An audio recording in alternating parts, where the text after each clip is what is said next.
पंतप्रधान नरेंद्र मोदी साहेबांनी महाराष्ट्रातील पिवळं व केसरी रेशन कार्ड धारकांसाठी महत्त्वाचा निर्णय घेतला असून 15 ऑगस्टच्या शुभ मुहूर्तावरती महाराष्ट्रातील पिवळं व केसरी रेशन कार्ड धारकांच्या बँक खात्यावर 2,000 रुपयाची रक्कम जमा झाली आहे। ज्या रेशन कार्डवरती तुम्हाला सवलतीच्या दरामध्ये गहू आणि तांदूळ मिळतं त्याच रेशन कार्डचा वापर करून थेट केंद्र सरकारने बँक खात्यामध्ये रोख रक्कम जमा केली आहे। महाराष्ट्रातील 12 जिल्ह्यांची निवड यासाठी करण्यात आली होती। त्याच प्रकारे मंत्रालयातून आलेल्या ताज्या अहवालानुसार ही रक्कम थेट डायरेक्ट बेनिफिट ट्रान्सफरच्या माध्यमातून खात्यामध्ये सोडताना सरकारने 3 नियमांनुसार पिवळं व केसरी रेशन कार्ड धारकांना पात्र ठरवले। त्यामुळे नेमकं कोणत्या नागरिकांना पिवळं व केसरी रेशन कार्डवरती 2,000 रुपये मिळालेत आणि कोणत्या 12 जिल्ह्यांमध्ये याचं वाटप झालंय हे आजच्या व्हिडिओमध्ये आपण जाणून घेणार आहोत।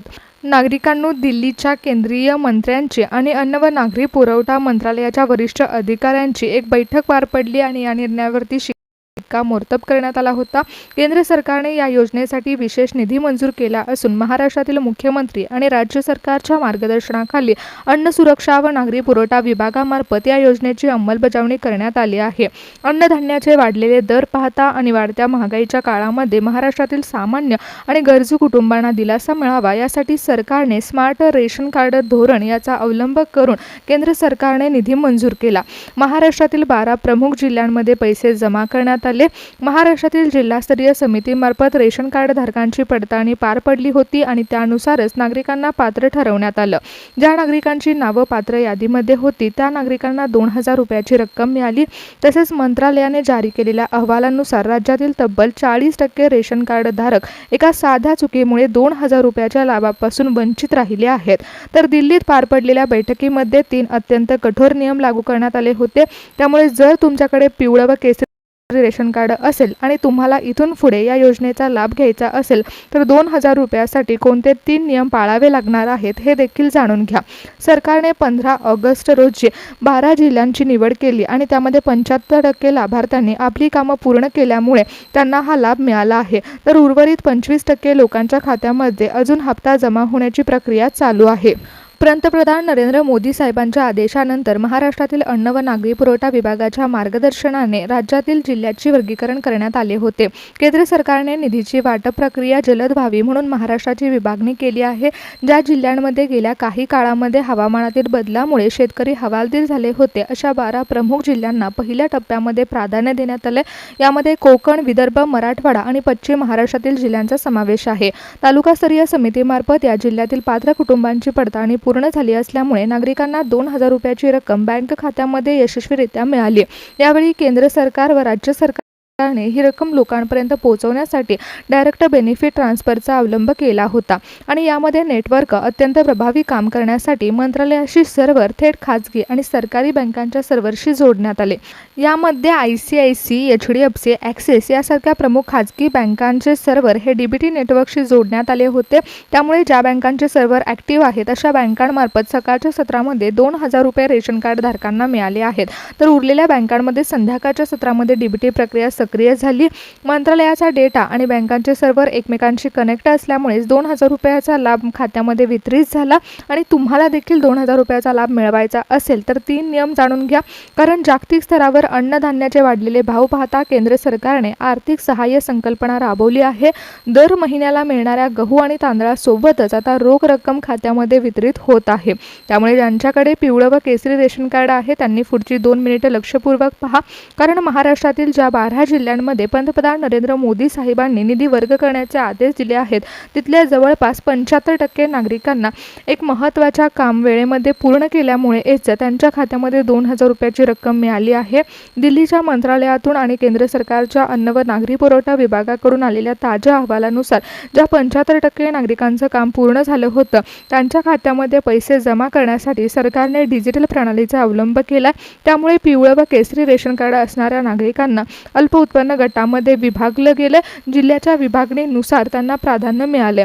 दिल्लीच्या कार्यालयामध्ये पार पडलेल्या उच्चस्तरीय बैठकीनंतर पंतप्रधान नरेंद्र मोदी साहेबांनी 12 जिल्ह्यांसाठी हा विशेष निधी पाठवण्याचा आदेश दिला आहे। त्यामुळे या डिजिटल पडताळणीमध्ये पात्रतेची अट लावण्यात आली आहे। त्यानुसार रक्कम वितरित करण्यासाठी ICICI, HDFC, ॲक्सिस यासारख्या प्रमुख खाजगी बँकांना थेट केंद्राच्या DBT सर्व्हरशी जोडण्यात आले। सकाळ आणि संध्याकाळच्या सूत्रानुसार 2,000 रुपयाचा लाभ दिला जाणार आहे। त्यामुळे जर तुम्ही रेशन दुकानामध्ये गहू आणि तांदूळ आणण्यासाठी रेशन कार्डचा वापर करत असाल तर सरकारने 2,000 रुपयाची रक्कम मिळवण्यासाठी जे 3 नियम लागू केले आहेत ते जाणून घ्या। कारण मंत्रालयाने स्पष्ट केले की उर्वरित ज्या जिल्ह्यांमध्ये अपात्र ठरलेले 25% नागरिक आहेत अशा नागरिकांसाठी देखील एक शेवटची संधी उपलब्ध होणार आहे। तालुका पातळीवरती विशेष समिती स्थापन करण्यात आली आहे आणि या समितीमार्फत प्रत्येक रेशन कार्ड धारकांची पडताळणी पूर्ण केली जाईल। त्यामुळे नागरिकांनो, जर तुमच्याकडे पिवळं व केसरी रेशन कार्ड असेल तर तुमच्या कुटुंबातील सदस्यांची पडताळणी आणि त्यांच्या नागरिकांच्या रेशन कार्डच्या अपडेटनुसार तुम्हाला लाभ दिला जाईल। उत्पन्नाच्या मर्यादेचा निकाल देखील तपासला जाईल। म्हणजे तुमचं बँक खातं DBTशी सक्रिय असेल तर त्याचं नाव पात्रता यादीमध्ये येण्यासाठी एक महत्त्वाचं काम करण्याचं लक्षात घ्या। कारण सरकारने आदेश दिले आहेत की तुमच्याकडे जर पिवळं व केसरी रेशन कार्ड असेल तर तुम्हाला 2,000 रुपयाचा हप्ता मिळाला नसेल तर घाबरण्याचं कारण नाही। कारण तालुकास्तरीय समितीच्या पडताळणीमध्ये पात्र ठरण्यासाठी 3 नियमानुसार पात्र ठरवलं जाणार आहे। मंत्रालयाने जाहीर केलेल्या अधिकृत अहवालानुसार जर तुमच्याकडे पिवळं व केसरी रेशन कार्ड असेल आणि तुम्हाला केंद्र सरकारच्या 2,000 रुपयाचा हप्ता मिळाला नसेल तर लक्षपूर्वक ऐका। कारण दिल्लीमध्ये पार पडलेल्या बैठकीमध्ये केंद्रीय अन्न नागरी पुरवठा विभागाने 3 कडक नियम लागू केले आहेत आणि यातला सर्वात पहिला आणि सर्वात महत्त्वाचा नियम म्हणजे तुमच्या रेशन कार्डची eKYC पूर्ण असणं। तुमच्या रेशन कार्डवर तुमच्या कुटुंबातील जितक्या सदस्यांची नावं नोंदवली आहेत त्या प्रत्येक सदस्याचा बायोमेट्रिक पूर्ण असावा, म्हणजेच कुटुंबातील नागरिकांची पात्रता ठरवली जाईल। तसेच दुसरा अत्यंत महत्त्वाचा नियम म्हणजे कुटुंबाचं वार्षिक उत्पन्न। जर तुमचं उत्पन्न हे 2.5 लाखापेक्षा कमी असेल तरच तुम्हाला लाभ मिळणार आहे।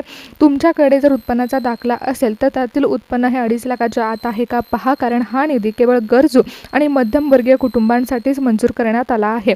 त्यामुळे पात्र नागरिकांपर्यंत हा 2,000 रुपयाचा लाभ वितरित केला जाईल। तिसरा आणि सर्वात महत्त्वाचा नियम म्हणजे तुमचं बँक खात्याची स्थिती। तुमचं आधार कार्ड तुमच्या बँक खात्याशी जोडलेलं असायला हवं। फक्त आधार कार्ड जोडलेलं असेल असंच नाही तर DBT देखील सक्रिय आहे का हे एकदा चेक करा आणि मंत्रालयाने पाठवलेले पैसे तुमच्या खात्यावर व्यवस्थित तर जमा होतील।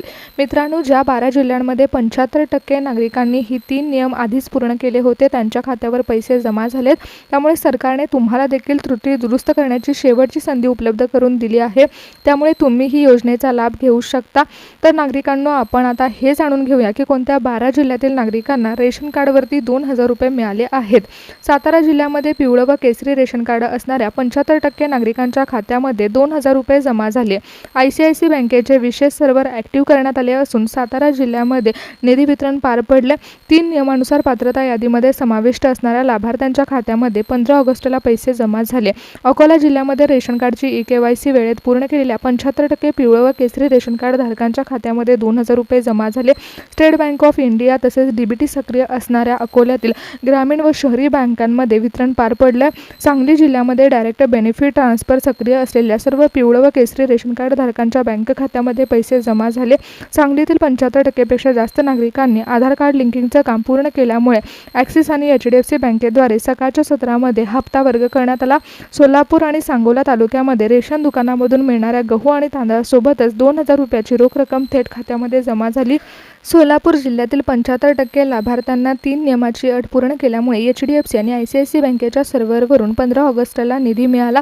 बुलढाणा जिल्ह्यामध्ये रेशन कार्डची eKYC पूर्ण केलेल्या कुटुंबियांना प्राधान्य देण्यात आलं। बुलढाण्यातील 75% पिवळं व केसरी रेशन कार्ड धारकांच्या खात्यामध्ये ICICI आणि ॲक्सिस बँकेच्या माध्यमातून डिजिटल प्रणालीद्वारे 2,000 रुपयाची रक्कम थेट वर्ग करण्यात आली। पुणे जिल्ह्यातील ग्रामीण व विशेष तालुक्यांमध्ये पिवळं व केसरी रेशन कार्ड असणाऱ्या पात्र नागरिकांना 2,000 रुपयाचा लाभ मिळाला। पुण्यातील 75% नागरिकांनी वेळेत बायोमेट्रिक पूर्ण केल्यामुळे HDFC आणि ICICI बँकेच्या सर्व्हरवरून थेट मंत्रालयाशी सर्व्हर कनेक्ट करण्यात आल्यामुळे लाभ मिळाला। छत्रपती संभाजीनगर जिल्ह्यात केंद्र सरकारच्या अन्न व नागरी पुरवठा विभागामार्फत तब्बल 80% पात्र रेशन कार्ड धारकांना लाभ मिळाला।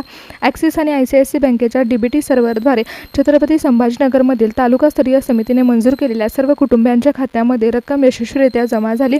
अमरावती जिल्ह्यामध्ये पंतप्रधान नरेंद्र मोदी साहेबांनी पाठवलेला निधी थेट लाभार्थ्यांच्या खात्यामध्ये पोहोचवला पोहोचवला गेला।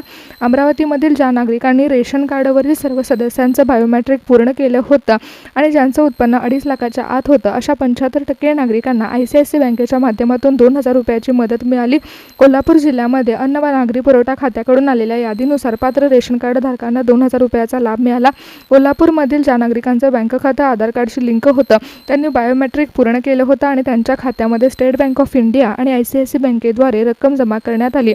यवतमाळ जिल्ह्यामध्ये तालुका पातळीवर समितीने पडताळणी पूर्ण केली असून 75% नागरिकांना या योजनेसाठी पात्र ठरवलं गेलं। यवतमाळमधील पिवळं व केसरी रेशन कार्ड धारकांच्या बँक खातं DBT ॲक्टिव्ह होतं आणि त्यांच्या खात्यामध्ये केंद्र सरकारचा 2,000 रुपयाचा निधी जमा झाला। जळगाव जिल्ह्यामध्ये अनिश्चित पावसाच्या क्षेत्रामध्ये अडकलेल्या सर्व नागरिकांना केंद्र सरकारने पहिल्या टप्प्यामध्ये प्राधान्य ठरवलं आहे। जळगावमधील ज्या नागरिकांचं उत्पन्न 2.5 लाखाच्या आत आहे आणि ज्यांचं बँक खातं आधार कार्डशी जोडले अशा 75% लाभार्थ्यांच्या खात्यामध्ये SBI द्वारे पैसे ट्रान्सफर झाले। नाशिक जिल्ह्यामध्ये अन्न व नागरी सुरक्षा योजनेअंतर्गत 75% रेशन कार्ड धारकांच्या खात्यामध्ये 15 ऑगस्टच्या शुभ मुहूर्तावरती 2,000 रुपये जमा झाले।